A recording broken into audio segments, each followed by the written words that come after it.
مين كل شويه يقلق من النوم ويقوم يفتح التلاجة وبعدين ينسى هو كان عايز ايه؟ انا اللي صحاني. طب مين لما بيلاقي مانجا في التلاجة بيفضل يقشر منها حته كده يدوقها وينقي المسكره بس مفيش مانجا والله؟ طب مين لما امه كانت بتصحيه المدرسه كان بيعمل نفسه تعبان وميت من التعب عشان ما توديهوش؟ ايه يا امي روح جنينة الحيوانات يلا مدرسة.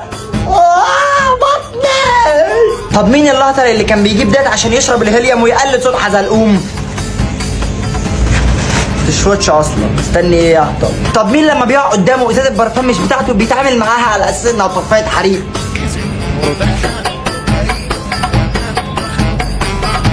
طب مين وهو نايم كان لازم يلكلك رجله في البطانيه عشان العفريت ما يجيش يشده منها؟ طب مين العجل اللي لما يبعتوه يجيب فطار لازم ينتش طعميه سخنه وهو جاي؟ طب مين الاصفر اللي لما بيسمع خناقه في الشارع مش بيزعل الجيران بيتخانقوا لا بيفرح ويروح يشجع؟ ايه مين مع مين؟ الاحمر ده احمر، الواد الاحمر ده اسد، الواد ده.